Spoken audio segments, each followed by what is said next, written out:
So guys, we'll be starting shortly, and so there's a very interactive session ahead for you guys, and we're just about to start. So by the time I request all the participants to please just switch on their cameras, and we're just about to start. So just be ready for a very, very interactive session.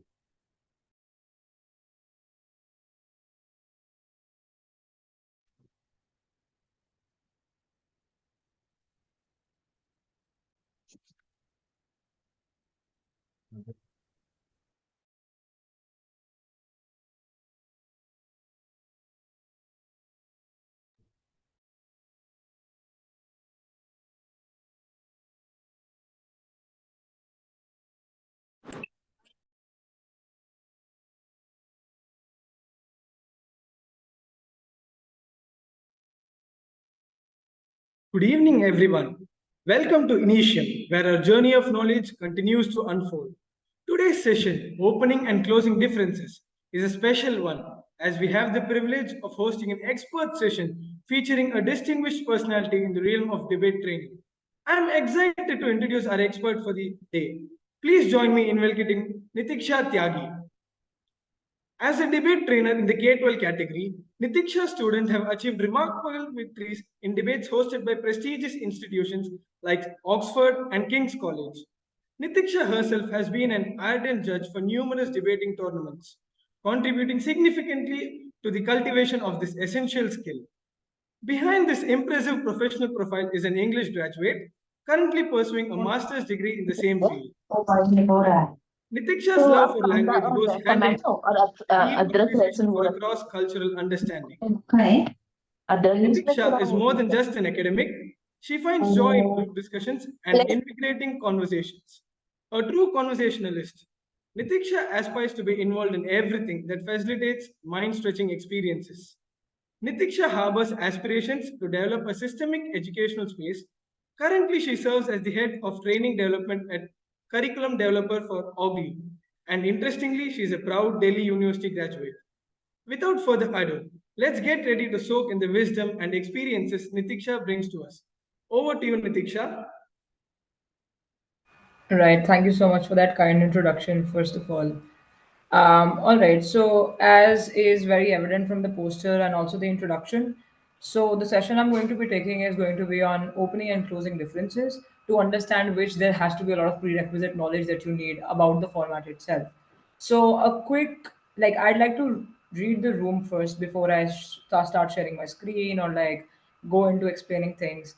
How many of us know the BP format well? And when I say know the BP format well, I just mean to ask how many of us know what the speaker roles are like, in which order, which speaker goes, how, when, those basic things. You could just give me a show of hands. It could be the raise hand emoji or your actual hand through the camera. Okay, three, four. Because if we have a lot of people in the room who don't know what the BP format is, I'm going to cater to that and like just explain the format quickly, if I can, in the initial 5-10 minutes, and then go on to explaining what I have to explain. So be very frank with knowing, not knowing. If you don't know, don't raise your hand. If you do know it, then please just give us a clear figure. All right. Okay, you can lower your hands. I think I get a fair idea. And because I'm catering to a very miscellaneous group of people here, I am going to take this time to just make you understand what the BB format is. I can't do proper justice to it in the sense that my session is getting you to understand how to do the BP format and not necessarily the fundamentals of it, but I'm going to still go through it so that none of us feel lost in the discussion. So the BP format is a slightly eccentric when compared to other debating formats, simply because the most jarring thing about it is that there's four teams in one round going against each other at the same time. So simultaneously, if you're a team in the BP format, you're contested against three other teams who you have to take the like who you have to win over. So the first thing you need to know is that in the BP format, there are two speakers per team. And if I'm going fast, I have the tendency, because I go debate every weekend at various places. Please just tell me in the chat. I'll be more than happy to mellow my pace. So when we're talking about the BP format, then two people per team, there's four teams, And please put your questions in the chat. If you raise your hand, I might not be able to like just directly engage. So put your question in the chat. I'll give time to that. Cool. So yeah, now four teams, and how this works is that there's OG, which is the opening government. There's OO, which is opening opposition. CG, closing government, and CO, closing opposition. So these are like four teams. Now, what is the relevance? How does this work? OG and OO are the opening benches, and this is very important for you to understand, right? Because the very topic or title of my talk is opening and closing differences. So the opening half is the OG and OO, which means four speakers, two from OG, two from OO, go deliver their speeches in a certain order, and that's the opening half of the debate. CG and CO are the closing half, and they work just like the opening half does. Now, how does the opening half work? On OG, there are two speakers. Let's just call them speaker one and speaker two for now because I don't want to confuse you with difficult names right now. So speaker one, speaker two on OG, speaker one, speaker two on OO, right? Speaker one from OG goes, delivers their first speech, followed by the first speaker of OO, followed by the second speaker of OG, and followed by the second speaker of OO. This is very basic. It works like any other debate format. So prop first speech, op first speech, prop second speech, op second speech. End of story. Right? Alternatively, they go. OGOO ends there. Then CGCO clash starts. So member the first member from CG, first member from CO, then second member CG, second member CO. That's how the debate ends. This is all I can tell you about the BP format in short. If I have to ensure that I have enough time to cover what like actually needed to cover. So I hope this gives you some idea of how the BP format works. So four teams, you're engaging with all the other three teams. Some teams you're engaging with directly, like engages with OO directly, because I can listen to them and I can respond to them in my next speech as OG. But OG can't engage with CG or CO directly, so you ask them questions. You're free to ask them POIs while they're delivering their speeches. Is this clear? A little bit, even. Because BP cannot be explained in like 5 minutes, but some semblance of what BP is. Is everybody clear on that? You could give me a thumbs up, anything that just affirms that we're on the same page so far. All right. Okay. Not a lot of hands. Is that an implicit call for reiteration? All right. All right. Thank you. You can lower your hands. Now sharing screen with what the main thing is for today, like from my talk. And this should help because I have tried to make it as comprehensive as I could for like an hour long talk. Right. So understanding the differences of approach as opening and closing benches in BP. Opening benches OGOO, closing benches CGCO. Please remember that. When I say opening, I mean those two benches. When I say closing, I mean CGCO. Right. Now, what are approaches? Why do you need different approaches? Aren't all debaters supposed to have the same approach? It's just making arguments and rebutting the other side. What's there to discuss about the approach then? I'll just explain what I mean by approach in the title of my talk here.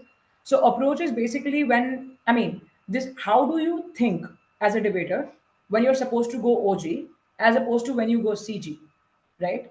And how does that differ? Why does that differ? And what does that look like? And like if you don't undertake those approaches, what are the potential harms of doing it the wrong way? Those are the kind of things that I'm going to probably be. I'm going to try like shining some light on. If you have questions, again, put it in the chat. I'll keep coming back to this, but can't directly engage in between. I'd have loved to, but then time wouldn't permit us to do that. So the thing is that I'm going to start by explaining what basic case prep is, right? Like what case prep looks like in general. So like when you're getting into a debate, when you're debating on a motion, be it any motion under the sun, whichever format, how do you go about like deconstructing that motion? And all of this presumes that you do not have the aid of the internet. The thing with the BP format is that you do not get to use the internet. Two simple reasons for that. Even in online tournaments, people say that okay, it might be a caveat, but people use internet regardless. I think that's rendered impossible in the VP format because you're given 15 minutes of prep time before you start your speeches or before you get into the debate. Those 15 minutes, unless you have like exemplary research skills, you won't be able to get enough, or like yeah, you won't be able to get enough from the internet in those 15 minutes. It has to be done on your own steam through your existing repository of knowledge. So these formats assume or presume that there is no internet access, and that's how I'm going to explain how case prep is supposed to be done without that aid, right? So first off on that, but before we get into it, just quickly in the chat, right? Like I want some responses, not very detailed, just some responses on how do you think you can you I mean, what do you do right now without the aid of this workshop to win as closing government when you're not opening, or win as opening when you're not closing? So what are the things that you keep in mind right now?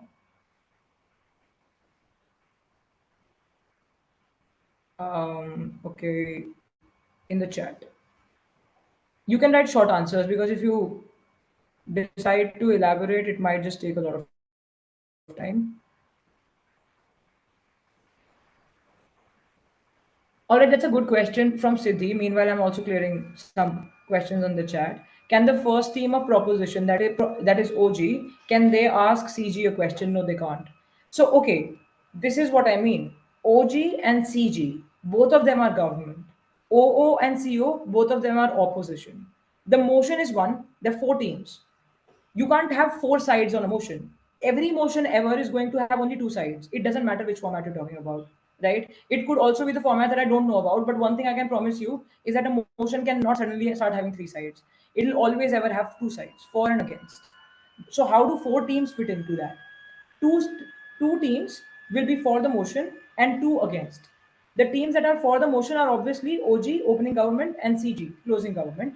The teams that are against are opening opposition and closing opposition. OG and CG have to win over each other, but not through questioning each other, but by proving that, look, our opening was good, but we are better. Or when opening proves that our closing is fine, but we were still better.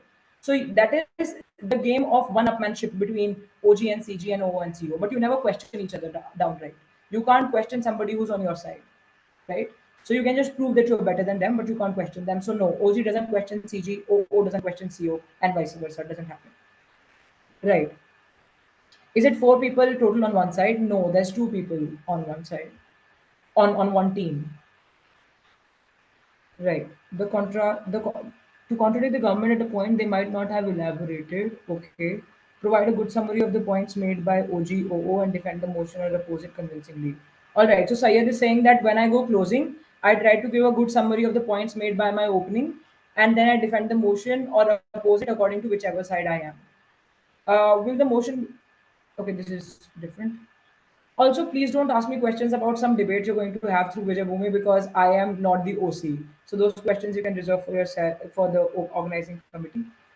As closing opening, I would elaborate into my emphasis. Okay, so okay, I get the response. So most of you are saying we'll give elaborate. I mean, we'll elaborate more on the same points, or we'll give better analysis on closing, all of which is fair. But then, what does better analysis mean? Let's assume, and this is a situation you have to put yourself in at some point if you're going to continue doing BPs, and you should continue doing BPs. I think that's the most invigorating format around us. So if your opening is like exceptionally good, like there's no one like your opening, so they've run, like they've literally said everything they could from one side of the motion. What do you do as the closing government then? If your OG has shared all the arguments, has given all the relevant examples, has done all kinds of framing that you need, what are you then left with as CG to win the debate? What do you do? Do you just accept defeat and say that, okay, OG is just this invincible team, so we probably have to make peace with the second position? Or do you still have a way out? I mean, I'm going to assert that you still have a way out, and all of my session is predicated on proving that, on proving that there is always a CG case, always a CO case, regardless of how good your opening is. That's the premise of my session. Moving on to the matter now.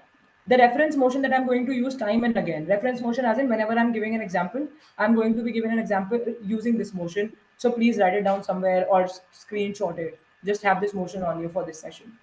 It is This house regrets the rise of influencer advertising. Influencer advertising is when YouTubers advertise products because companies pay them. So I'm sure you've seen a lot of Mama Earth products that YouTubers endorse. That's because Mama Earth pays them to do it. So would you be okay with your favorite YouTuber, like, I don't know, Mostly Sane or whoever you watch, endorsing these products? That's the motion. That may help us in getting this implemented soon. That's a good thing. Let me see. I mean, by Uh, is there someone who I mean, I'm sorry, I missed that. There was an interruption.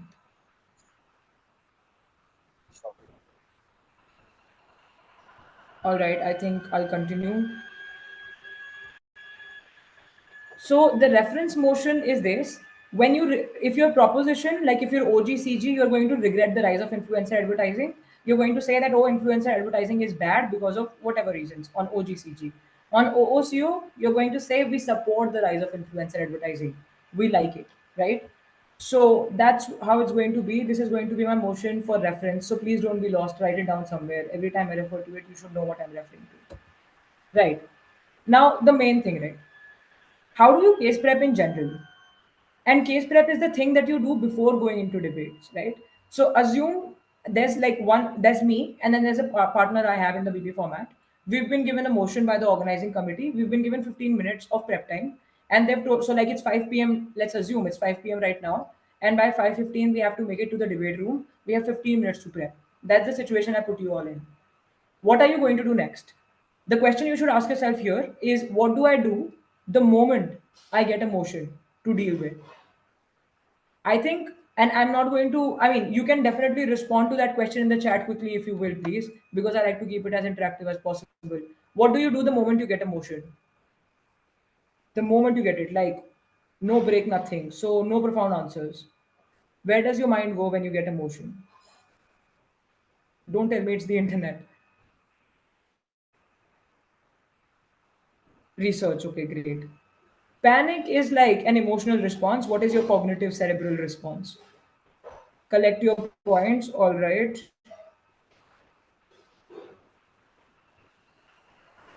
Break down the motion. What does breakdown mean? On your prior knowledge, all right, that's a good response.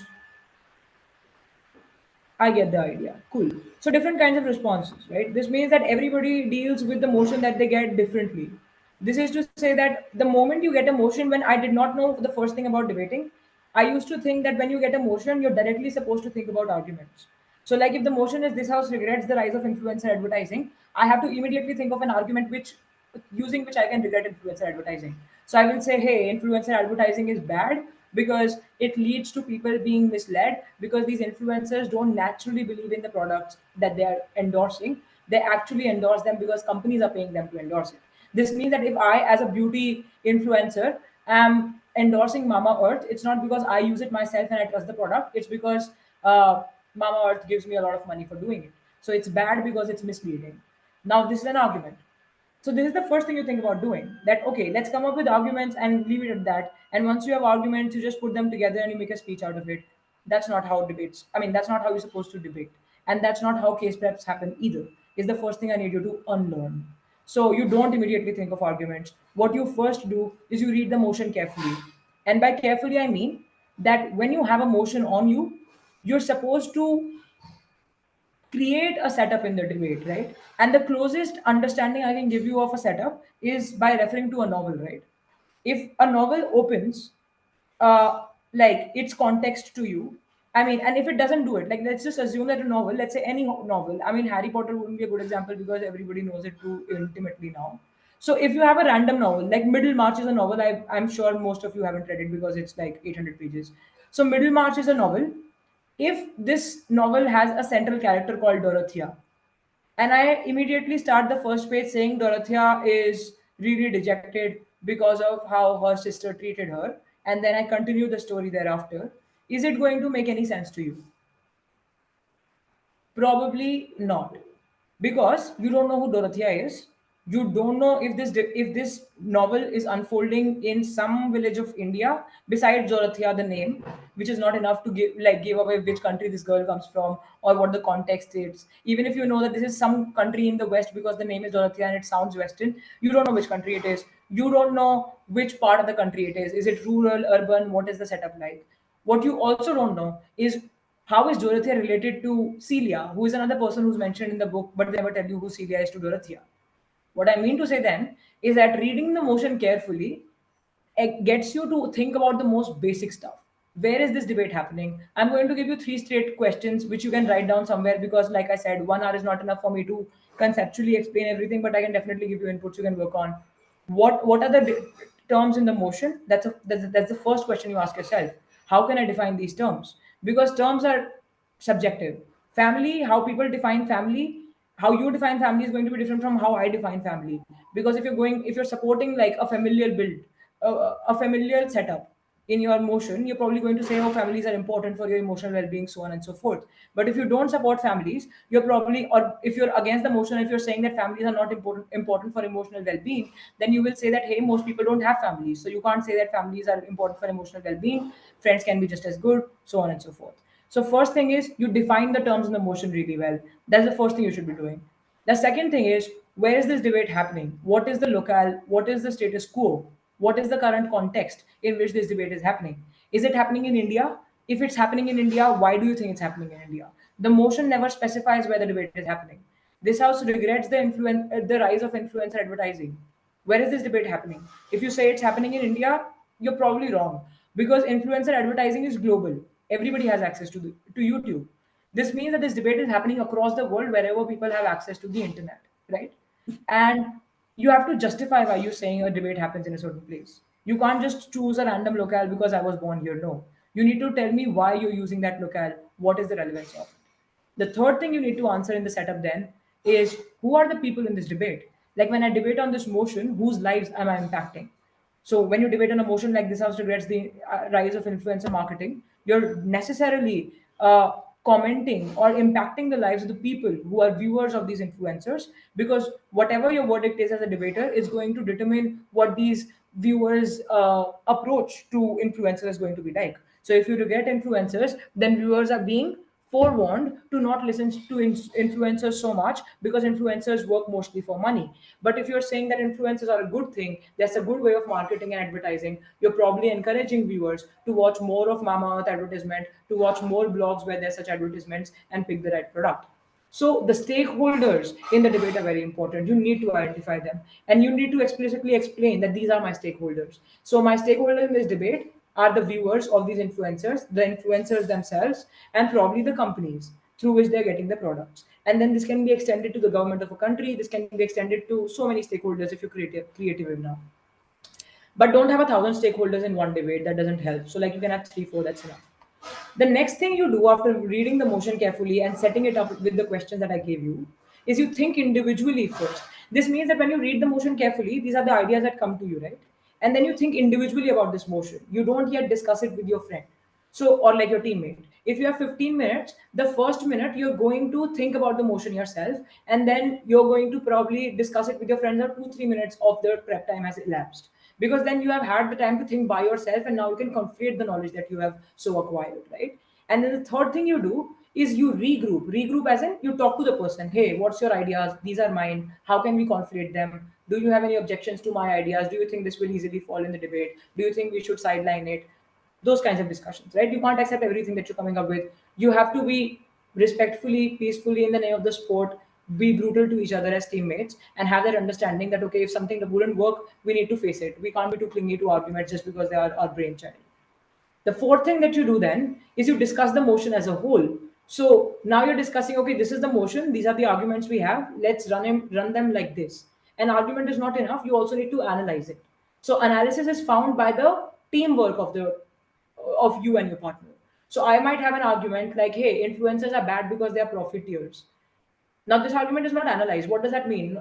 Aren't all of us profiteers in a capitalistic world? So to answer that, you need analysis. You need to say that, okay, everybody is a profiteer, but influencers are more greedy because they have access to so many companies, because they're in the public. They have a lot of public attention, so they try to misuse it as much as possible. That analysis is required, and you don't have to find the analysis by yourself. You can have the help of your teammate. The next thing you do is you work on the framing. Framing is again the setup that I said. Some things are always missing in the setup when you do it initially, so you add to it after your arguments are made. And you can skip the sixth step, because the sixth step is for like slightly advanced version, which I use with other trainees under me. And then the seventh step is you move from one argument to the other argument, and one argument at a time is what you should discuss as a team. This means that you don't think about 10 arguments but analysis to none of them. It's better to have two arguments with good analysis. And these are things that are true for both opening and closing. So right now I'm not explaining the difference of approach. Right now I'm explaining what is similar in both opening and closing. All right. I'll go on to the differences and the discontinuities from the next slide onwards. This is your way of case prepping or thinking about any motion under the sun, regardless of format. I'm going to talk about the differences next slide onwards.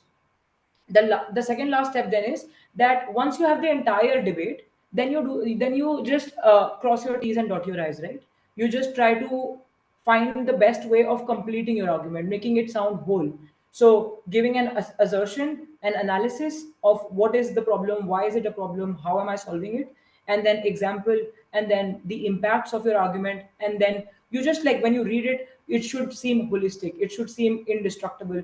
There's no argument under the sun again that's indestructible, but it should seem so, at least right now it should seem free of folly. In the future, when you're debating, if it of course has some flaws, then that's understandable, but you should do your best. And the last thing is you preempt the other side's arguments. Please understand the concept of preemption then. I am assuming nobody understands preemption here, because that's the best way of going about it, to be like, to make this beginner friendly as a session as much as we can. Preemption is when you prevent something from happening in general in English, but in debates, preemption is when you guess what the other side might run, and then you try to find rebuttals to it beforehand, or you try to make your case according to what you know the other side might run. For example, this house regrets the rise of influencer advertising. On proposition, I know people are going to say that influencers are greedy people, they do advertisement for money and not for your welfare. So I, as opposition, I'm going to be mindful of that. I will preempt proposition argument, and I will make my case with an integrated rebuttal to that argument that I have preempted. Preemption, in simple words, is guessing what the other person will do, and then out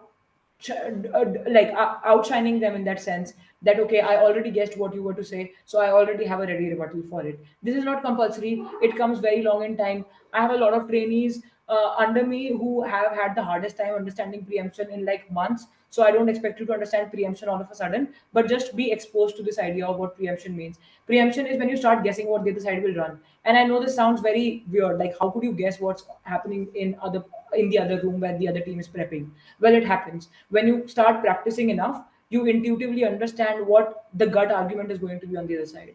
So the best way of preempting is to ask yourself, if I was on that side, what would I run? And then you get a good decent answer for your preemption to work, right? So that's that. Now the next thing, this is where opening closing differences come. I hope closing, I mean, the similarities are clear, like how you do case prep is clear, it gives you some clarity. You're not ever directly going to get into argumentation after this. So far so good. Please just respond. I'm the kind of person who, if you don't respond, I'm going to reiterate stuff. Just say yes, nod, give me a thumbs up. All right.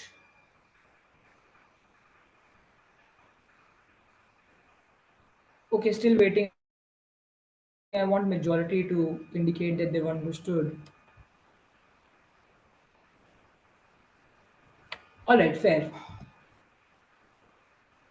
Thanks. Thank you. The next thing then, what are the differences? If there are four teams, if you're going opening, your speeches are closer, which means that, okay, let's look at it very practically. Let's ditch the formalities of, like, and the formalities and like seeming to be very profound debaters. Just in simple terms, if the debate starts at 5 p.m., by 5:15 you're in the debate room. You can't communicate with your teammate anymore because you're not prepping. You're in the thick of action now, and opening benches are under more pressure, obviously. Why? Can anybody guess? I mean, this is just to check your attention level. It's a very obvious answer, but just like in the chat, why are opening benches under more pressure as compared to the closing benches once they're in the debate room and once the prep is over?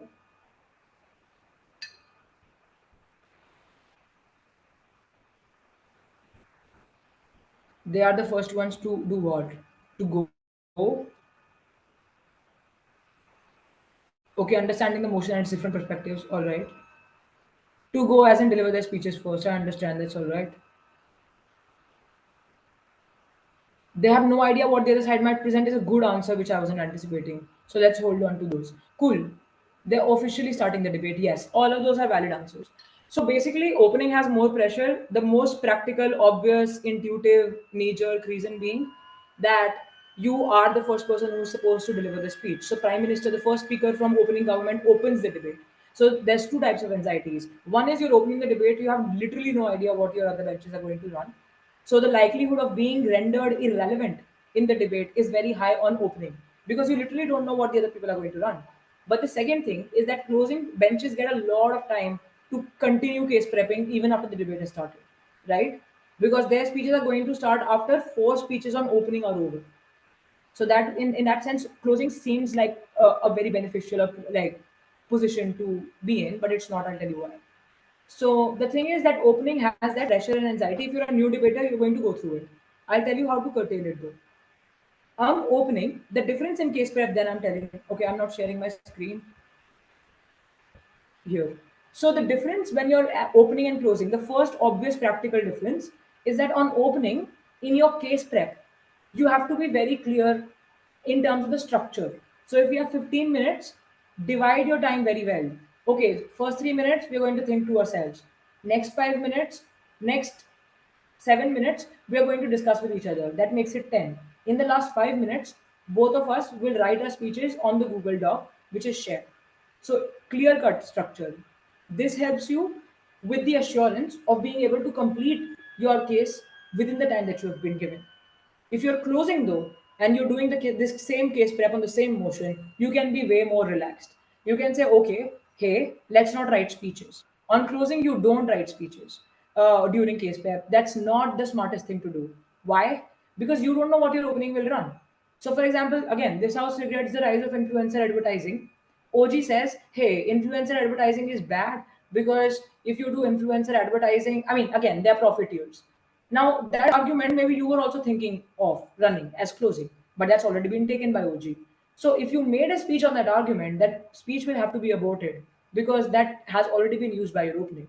So, the best way to go about this then is to not make a speech, get into the habit of impromptu speaking, practice impromptu speaking, record yourselves doing impromptu speeches. That's important for you in BPs.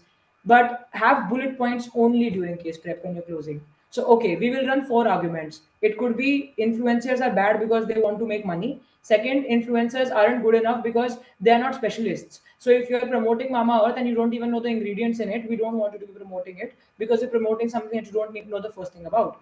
Thirdly, we think influencer advertising is bad because people trust influencers too easily, right? Because you're too rich, you're too much from the tinsel town. Everybody like almost worships you when you're a big influencer. We don't want people to buy products because they are amazed by how good looking you are or like how rich you are. We want people to buy products more sensibly, like looking at the product and its ingredients and like the outcomes that it's able to promise. So the superficial parameters are activated when influencers start influencing your choices, and that's bad. Now I have three arguments, bullet points. If my opening like steals or not steals, just uses the first two, I can still run the third one as an extension. That's the way to case prep as closing. First primary difference. Most people, what do? They try to be too pedantic, too particular, as in let's write speeches, and then those speeches have to be thrown away because opening has already run the arguments you are pushing. Smartest way on closing, let your mind run wild.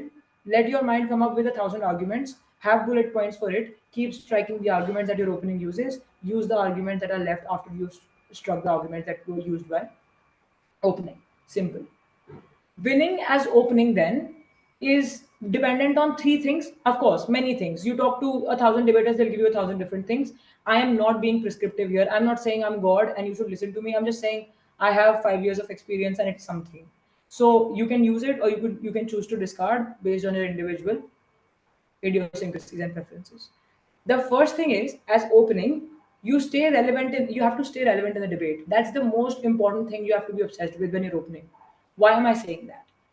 If you define influencers as people who are profit seeking, right, in your opening speech and in your opening case, you are overlooking a lot of other ways in which influencers can be defined, right? This is going to be used by your closing, because of which they're going to win, because they will render themselves more relevant in the debate by capitalizing on everything you missed to add in your debate. Meaning to say that on opening to remain relevant, you have to be very expansive. You have to think in multiple directions. But then you can ask me this simple question. How am I supposed to be so like expansive in my approach when I don't have enough time, when I am anxious about delivering the first speech? Simple response. Think about as many ways of defining the terms in the motion as you can. It automatically will give you a lot of arguments. So if I define influencers as profit making people, I get one argument out of it. That if they're there to make profit, then they're not there to inform you. Well, they're doing it for the money. But secondly, if I decide to define influencers as people who are also probably like they're concerned about their image, right? If I'm an influencer, if I'm a YouTuber, where do I get my views from the people? And why do I get my views from them? Because I am relevant to them, because they trust me. The moment that trust is breached, you are likely to be unsubscribed, not be followed. That's a danger that these people, that's a harm these people live with, occupational hazard, right? Which means that they're not going to pitch the right product, wrong product, because they know they're going to receive flack for it. That's another way of identifying influencers. What I'm trying to say is that on opening, try to find as many ways of defining the terms in the motion as you can. Because the more ways you can find of defining the term, the more ways you can find of defining the word influencer in this debate, the better your argumentation will get. Because the moment you know I can define the influencer as one more thing, you get another like appended argument to it. So if you know me as a trainer, you don't know enough of me to run arguments on me. But if you also know me as who's pursuing a master's in literature, you probably know a little better to debate on me. And if you also know that besides this, I like to play tennis, then that's like an additional plus using which you can like give a holistic commentary on me, right? So when you knew that I was only a debate trainer at Cognisium, you'd probably say that okay, she probably debates well, articulate, fair, all right. But when you know I'm also English literature graduate, you'd probably say something else. That okay, she probably knows a thing or two about effective reading, so on and so forth. And when you know, if you think if you know I play tennis, then you're probably able to say that okay, it's good she doesn't have a sedentary life. So you are able to add to your argumentation the more you get to know me. So right now I'm the subject. In the motions, your terms are. So on opening, decide and keep your mind at the terms and like understand the importance of defining your terms as expansively, extensively as possible. That's the only way of keeping your closing at bay. That's the only way of assuring that your closing is not left with anything more to say. Not the only way, one of the many ways, but very effective as a means of ensuring that your closing doesn't get a lot of arguments. The other way of staying relevant in the debate is to cater to as many stakeholders. Make arguments about every type of stakeholder. Don't restrict yourself to one stakeholder. I see a lot of people doing this. If you're talking about regretting influencer advertising, you're only talking about influencers and not the people watching them. No, because if you're talking about influencers only, then of course your closing is going to win, right? They're going to talk about viewers now. They will say, hey, viewers are more important than influencers simply because they're more in number, and that's that. The debate's gone from you to them, because you weren't able to keep yourself relevant, and you couldn't keep yourself relevant because the stakeholders you were catering to were not enough. It's like being a politician. If you want to win votes, you have to make everybody happy. If you're making only influencers happy or only viewers happy, you're bad. It's going to cost you. Simple. The second thing on opening that you need to do then is you need to preempt. Like I said, understand preemption, please, and engage. What does engagement mean? Where does engagement even come from when I'm opening and I don't know what the other side is going to say? Engagement on opening only happens through guesswork. What might OO say? What might CG say? What might CO say? How do you preempt that? How do you become those? I mean, definitely no telepathy happening, right? So you can't get into somebody else's head and like predict what they're going to say. But what you can definitely do is put yourself in the position of those debaters and ask yourself, if I was not OG, if I was OO in this debate, what would I have run? Because intuitively, we all think about the same arguments. If right now I tell you to make one argument on op on a particular motion, most of us are going to have the same argument. That's why it's easy to preempt. Intuitive arguments are always similar. The analysis differs. The difference between a very good debater and a not so good debater is not the argument. All of us have the same arguments. It's how you analyze those arguments. You could give me a washing machine and you could say, okay, this can help you wash your clothes. But if you're able to tell me how this washing machine works and how the efficacy with which you're able to explain how this washing machine works, that is what my buying or not buying the machine is dependent on. It's the same kind of thing with arguments. Your argument might make sense, but if you're not able to explain to me how it works or why it works or why it's relevant, I'm not going to like waste my time on it as the judge. So analysis is what makes you or breaks you as a debater or your case, right? The third thing then is you deliver expansive case which is not different from relevance. So you remain relevant when you are very wide ranging in your understanding. You're wide ranging when you think of many stakeholders. You think of the stakeholders in terms of the richness, right? Don't make, I mean, there's something in literature, I don't know if you guys know, it's called well-rounded characters. So well-rounded characters in literature are characters who have a lot of complexity in their character. So they can be kind to good people, but they can also be rude to bad people. And then there are other characters called flat characters who are always just kind or always just rude, meaningless characters. That's not how people are in general. So rounded characters are good, right? So when you're defining your stakeholders, when you if I am a subject of a debate, you shouldn't just say that hey, Nitiksha is going to be kind like politicians. Let's say if politicians were stakeholders, don't just say that politicians are always good because they're not. Think about the potential possibility of politicians being bad, politicians being good also, politicians being perhaps short termist because they are going to go out of power in 5 years, so they don't talk about long term projects, or also politicians being like having long term vision because they want to sustain power. You can define people in a myriad ways. Please don't restrict yourself by saying, okay, this is one characteristic this person is defined by in my debate, and that's it. Try to genuinely characterize people. Try to find as many facets of a politician's personality, a teacher's personality. So if there are motions on like teacher student relationship, you shouldn't just say that hey, teachers are always good, because they're not always good. Sometimes teachers are also like just trying to get over with their work, right? So you should have the ability and flexibility of comprehending everything in good and bad light, stakeholders included. So that's something that's important at opening as well. All of this is also important at closing, but it's very important on opening if you want to run a case which is relevant.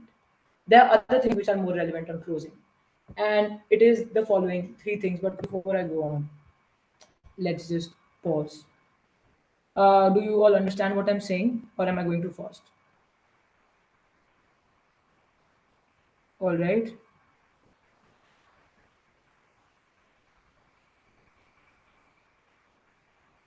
All right, cool. Fair enough. Thank you for the confirmation. Not many are confirming though, which worries me, but okay. Uh, Going back to closing, I'll just, yeah, water.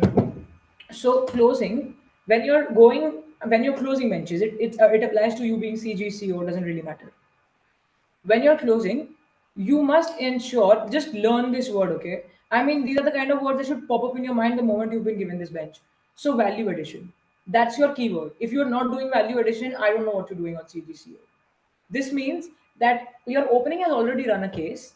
They've already done the setup, right? This means that you don't have to waste your time guessing, oh, hey, what does the influencer mean? I mean, you should. I mean, that's something that I'm going to come to later. You can define things further. You can define things more richly than your opening did. But your first preoccupation should be of saying that I need to add value to the case that my opening has run. Now, what does value addition mean? Very vague terms, very vague term. Value addition is simply the fact of making an argument in the debate which has some weight. What is what kind of an argument has a weight, has some weight? An argument that has a huge impact, right? Huge impact. What is a huge impact? I'll give you example. This house regrets influencer advertising. You regret influencer advertising because it's a lot of work for the influencer. They have to team up with the companies. They have to be held responsible for the products that they are endorsing, because if it does harm to somebody and you were endorsing it, then you're going to be unfollowed or whatever. That's one kind of argument. Another argument you can make to regret influencer advertising is to say that people are being fooled.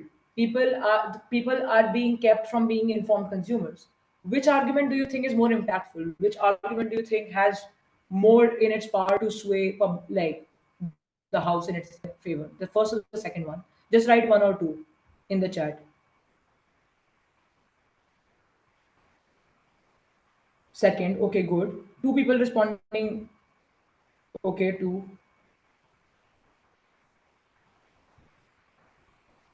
Cool. Yes. So most of you are saying too. Why? Simply because I am talking about like 1,000 people here.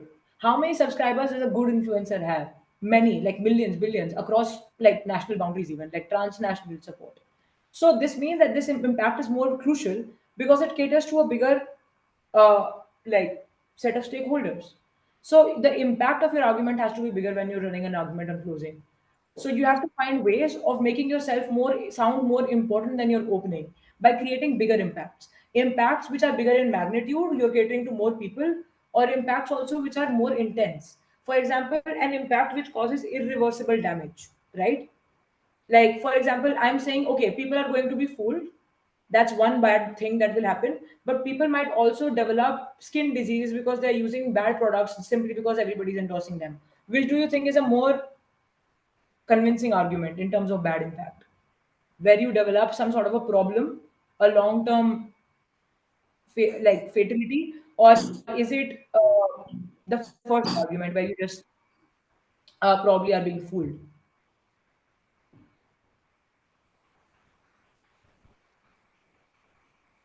So being fooled is also a bad thing, but the like what's more problematic is that you're getting diseases, right?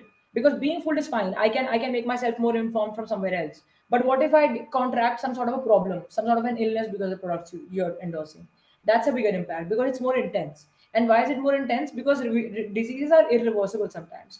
But even if they're not irreversible, there's a lot of opportunity cost to them. You have to give money, you have to take your day off from your workplace or school, depending on what your age group is. There's a lot of opportunity cost, which makes it a bigger impact. On closing, then, you need to do that.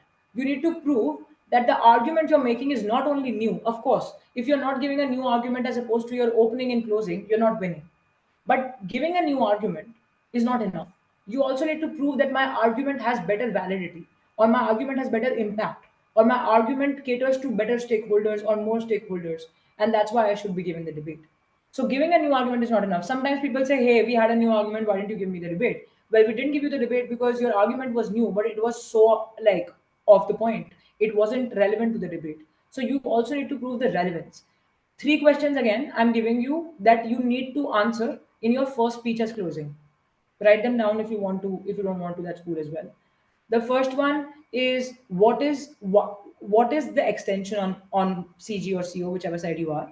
So extension is the new argument. Write it in brackets if the word is new to you. What is an extent? What is my extension? What is the new argument I'm pushing? The second question is, why is this extension new? Like, you might think it's new, but you also need to answer that question actively in your speech. Why do we think, panel, this extension is new as compared to what our opening said? And then you give reasons for why you think you're better. The third question you ask yourself is, why is this extension relevant? Now, your extension might be new. I buy that as a judge. But if it's not relevant, if its impact is not as big as the impact that opening made, then I'm not giving you the debate because your argument was new, but it was not so impactful. It did not make the world better than the argument of OG or like the other opening bench. So, value addition is that, all right? Those three questions ensure that you are able to prove value addition on your side of the house. The second thing you do is you prove superior validity of your claim and impact. This is what I explained just now. Giving one extension, novelty of extension is one thing. Proving that this extension has relevance, it has validity, it has superiority in terms of its like value, that's another, right? So just read what's written on the slide as well. It'll give you clarity. And the third thing is engagement and corrective role. Now corrective role is important, right? What does correction means? So when you're closing, you already heard OGO. You can use that in your favor, right? You know OG's run a case, you know OO has run a case. You have had enough time to sit on their case and ruminate about the things that went wrong in their case. You can start with that as well. Panel, this is what we think is wrong or missing in OGOO case. If we fill in the blanks with valid arguments, if we are able to fix these loopholes, we think we take it over them because we're literally adding value to the debate by completing the things which the opening left incomplete. That's a valid reason for winning on closing as well. So when you're remember, I started the session by putting you in a tough position, saying that your opening is exceptionally good, exceptionally good. They've run everything you could think about on a motion. What do you do then? Simple. You find ways of engaging with your other benches better. You say, okay, they have a very good case on opening, but we think we have rebutted our OO and CO better. We think we have done a better job of on engagement than our opening. Those kinds of things also win you the debate. All right. So please engage with what the other side is saying. You can't run parallel cases where you don't care about what the other side is saying. And this is almost this is a summarization of what we've done so far. You can screenshot this. I think I can give you the liberty to do that, because this is important, and you can also like reflect on this after the session is over. On opening, you're running an intuitive case. What does that mean? You don't have to read between the lines. You don't have to think very profoundly. You have to think expansively, right? So you have to think about, I mean, I don't want to use this binary, but I am pushed to. You have to think more in terms of quantity. How many stakeholders have I been able to cover? How many layers of definitions have I been able to cover? It's intuitive case, but it's well analyzed and it's expansive.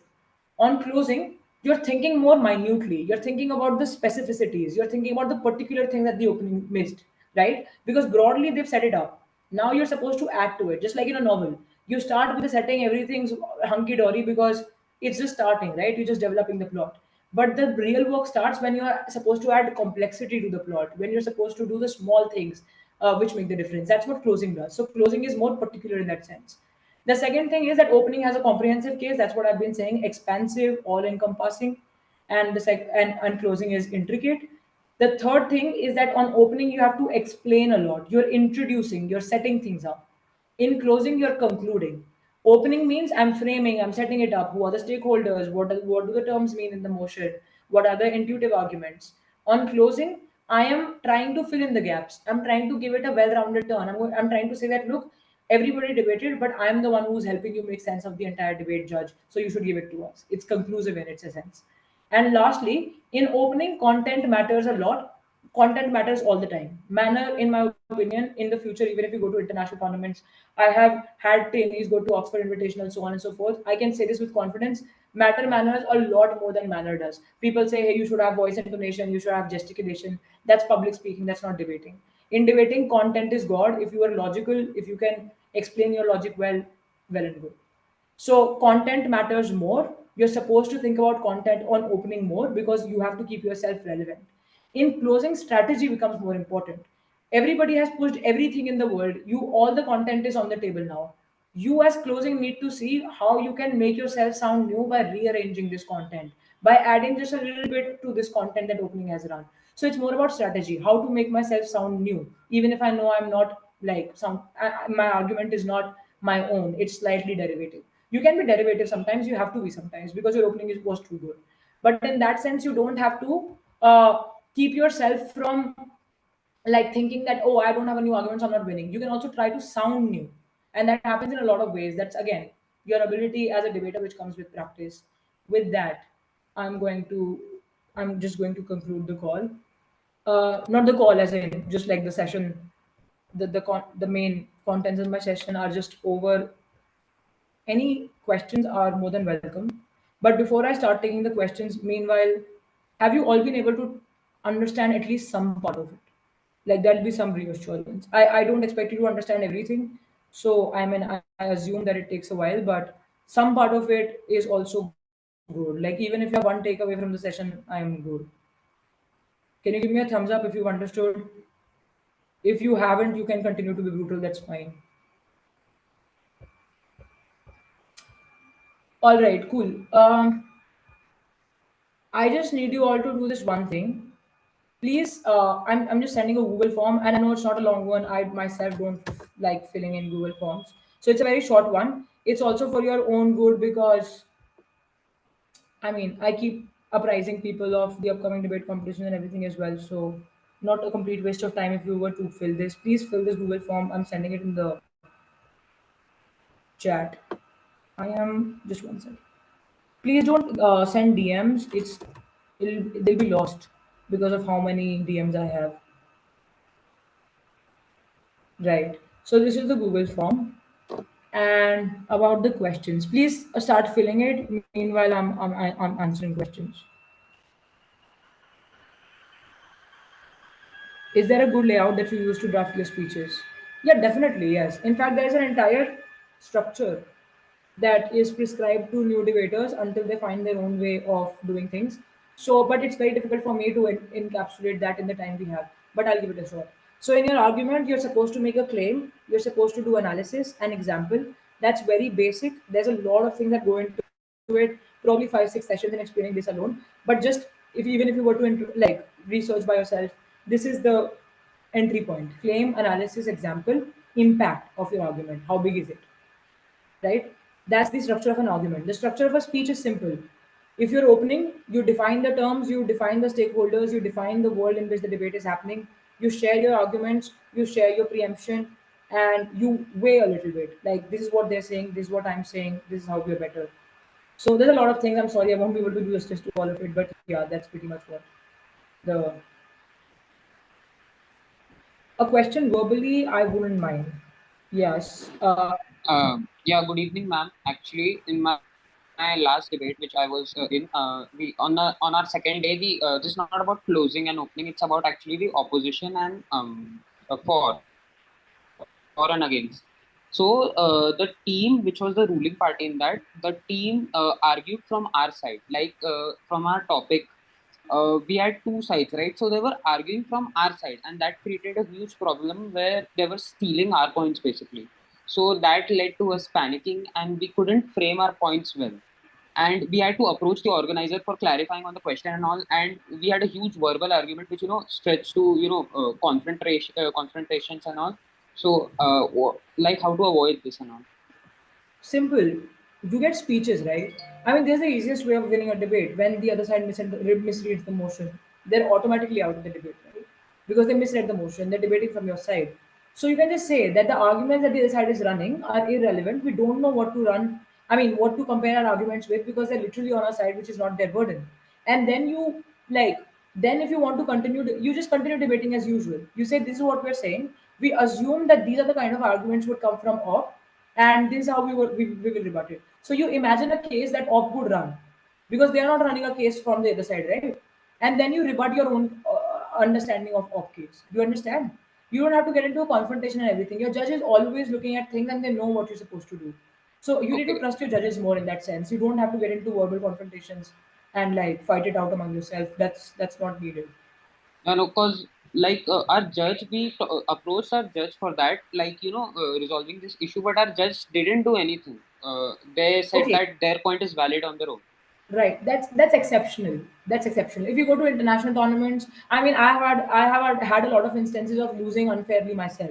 You will not always get the best judges, but that doesn't happen often. Trust me. If you go to good tournaments, bigger tournaments, international tournaments, expose yourself to better tournaments is what I'm going to say. Like tournaments which definitely have, which is why, like, if I think this Google form has like a WhatsApp group, you can just join it. I keep posting new tournaments that are happening there, so you will be posted that way. So there are better tournaments, guys. Like, just use them. They always have good judges. Some tournaments have bad judges, but then you have to judge which tournament to go to and which not to go to. Okay, ma'am, thank you. And lastly, this is a collective question. What is SH and what is HQ? SQ? This is stakeholders and status quo, but like I said, you could have ignored that because that Yeah, was no, no, no. so. You explained that in the beginning, stakeholders and status quo. So, okay, Yeah, yeah, so it's that's clear short now. for Thank you. it. Yeah. All right, then. That's that. Okay, this is what I'm going to do. I think it's slightly unfair for me to not be able to answer this question, but I am these questions. But I also have another session at 8. So I'll give you this number, which is fine. So you can just text on it, and I'll get back to you by today EOD or tomorrow morning. So just text your queries on this number. I will definitely. Oh, I'm sorry. I DM'd this number to somebody. I'm sorry. Don't DM me, people, please. I mean, it'll be difficult to look at your question, but I promise I'll come back to every DM if you were to. I'll just send audio notes to clear it out.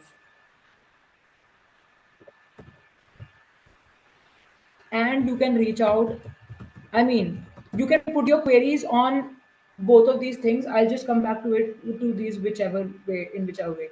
Cognesium India is Instagram, so you can also reach out on that. Either way works. Okay, I'll answer. Thank you so much, Natiksha. That was truly a very informative session. And I feel that other than the attendees, even the Initium team and all the faculty that we have here, we had, it was so informative that, even we are very, very accustomed to the format of debating now. It was truly a very informative session. Thank you so much for being here. And I'm sure Thank you, our everyone. attendees had a great time. So, If I may just butt in, Mayank. Hi, everyone. This is Professor Benita Nitiksha. That was marvelous. I think Thank I you. learned a thing or two about arguing. I think the finer nuances that you shared with us will really help the students. So thank you. Thank you so very much. Yeah, I've only ever trained, like I've been training kids, so this is the only thing I probably enjoy more than No, my but master's you degree. articulate very well. You see, we understand what you mean. Thank you so Yeah. much. Thank you. That means a lot. Yeah. Yeah, that's pretty much it. So please don't be shy of asking questions. You can also, this number is not my own, but I keep getting back on this. So you can ask your queries in the middle of a tournament or something as well. It's good. I'd like to help that way. Yeah, have you all filled the Google form though? It'll be really nice if you can, because that's where I get the real insights. Hey, could you just give me like a thumbs up if you have filled the Google form? Not reaching well. So that will be done. We'll make sure that happens. And if there's anybody left, they can definitely do it. Right, Yes. right. Okay, all right. Thank you so much. Thank you for having me.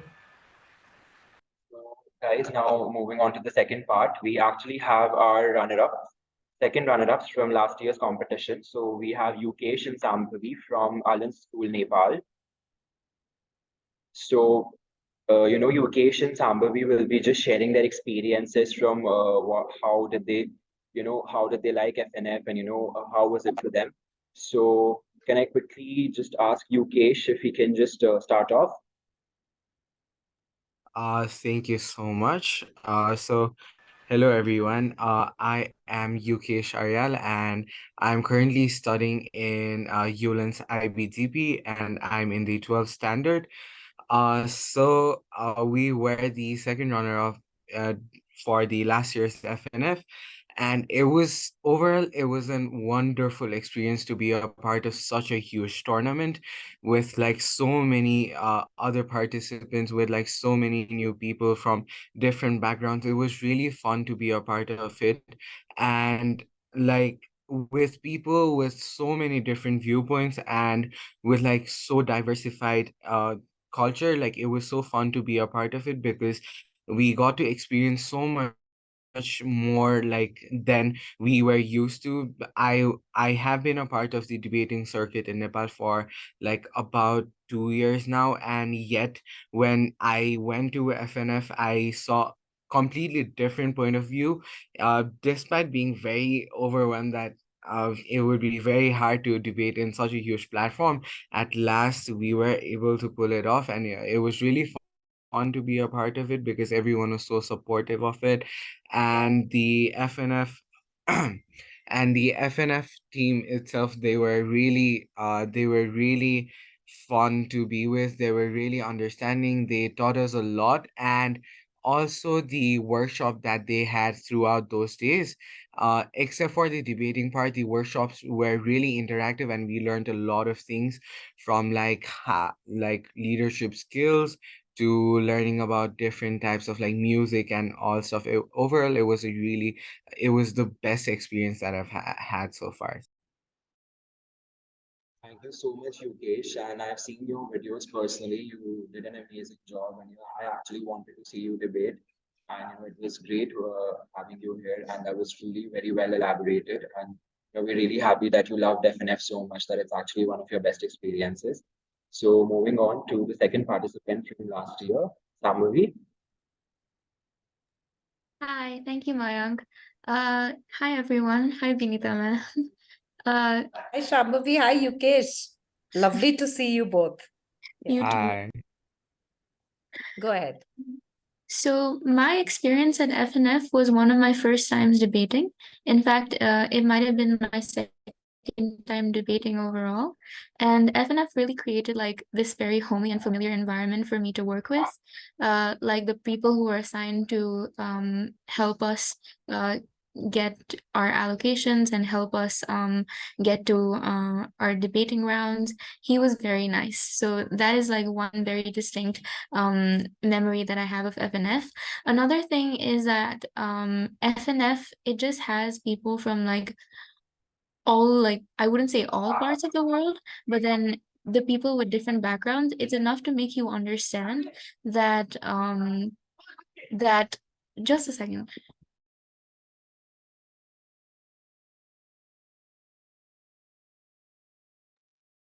Guys, so that was very well said by Sambhavi that, we have pan-India participants participating in FNF, and like we have participants from all over India. And as you can see, we have a few participants from our other countries as well.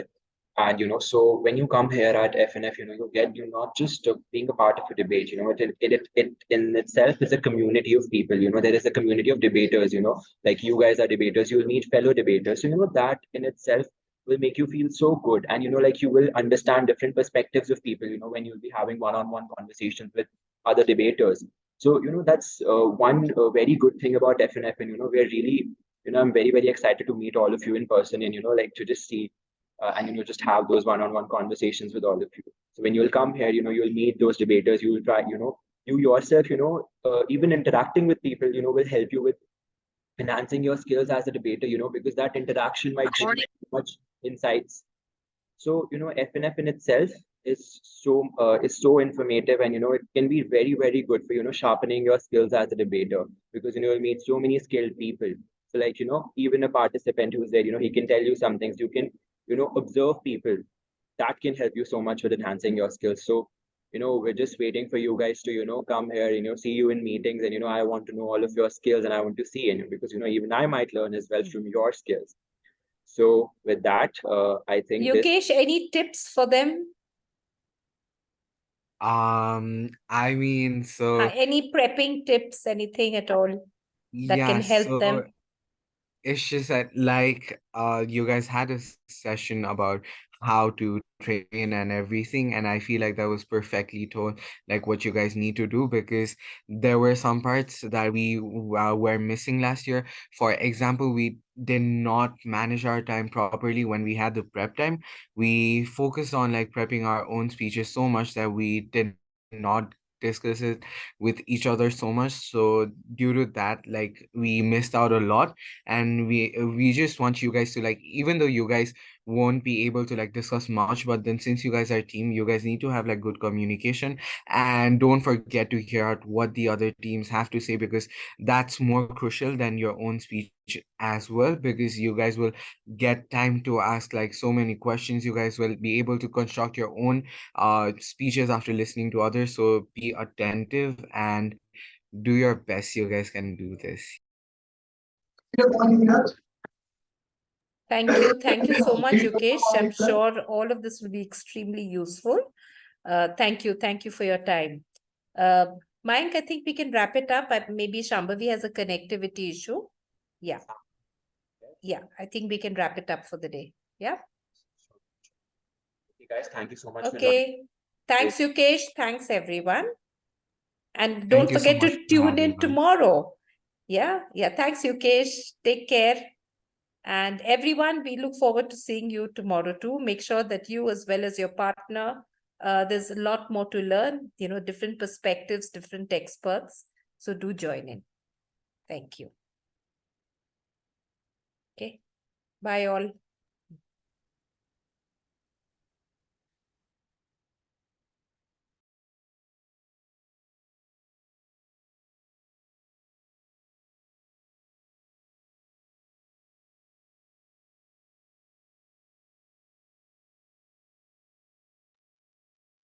Mayank, Anushka, you can just stay on for a minute, huh?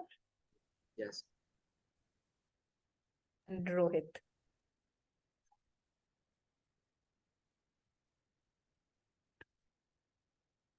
Sir is also there. Yeah. Nitesh is also here.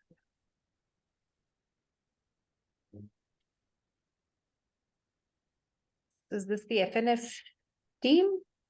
There are two participants who are Okay. The host can make the participant.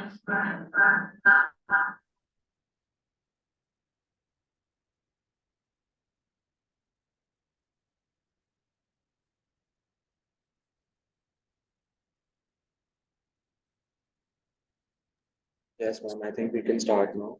Okay, so well done, both of you all. I think very well hosted. Mayank, that was good. Anushka, very well done. And Rohit, I think did a really nice introduction. I really like that peppiness. Okay, I think you guys are really getting into the groove. So thank you, three of you. I think it went rather well, right? Yes, ma'am. What do you Thank all you so feel? much, ma'am. It feels great to hear that from you. No, not at all. Hello. I'm also, The students are really working hard. I and think they've we got, are yeah, I sitting, think they've got the we are groove sitting now. together, and I mean, this is what, but we have a Yeah. long battle to go ahead. I know, it's just the beginning. But I think they've done a marvelous job, all of them. I think the team's really spruced up. Yeah. Okay, anything, Mayank? Any luck with registrations, guys? Registrations. So, ma'am, actually, I have spoken to the Lawrence School, Sinar, like which is my school. I've spoken to Okay. people at Mayo. We're talking to Daily College. We're talking to Wellams. The problem is that a few schools are having their exams, but they're saying like, I've gotten a 80% yes from those schools, but 20% is that, they'll confirm in a while. So we have a list of a lot of schools, and I've told them that, you can send 2 to 3 teams as well. Okay. Okay. Yes, ma'am. Anushka, So, any luck? And this one more thing, like saying that it's very last moment. So like they need some time because if they are asking if we can extend the deadline because Which one? like I have called for Bhawanipur Education Society College from Kolkata.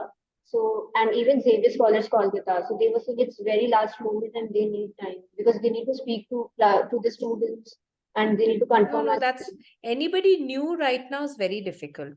We should have contacted them before, Yes, ma'am, but we actually have a bit of luck with the schools, like, we are friends with basically like where we have a few We have contacts. that one new registration, ma'am. The Vidyapet, the lady. Yeah, one has registered. Yeah. She had a very long conversation with me today. Good. Vishwas, I think. Yeah. And she was asking about how do you go ahead, can I pitch in now as Initium? As I said, this is just the best moment to pitch in. I mean, this just kickstart. Yeah. Yeah, so we are good to go with it. Any luck with those 2022s, Anushka? That they are not interested or they have to cancel because the Who, which one said they're not interested?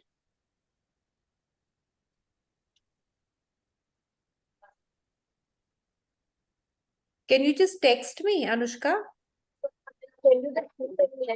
Ma'am, I'm so sorry I'm interrupting. There is a Yeah. note for the students, Mayank, Anushka.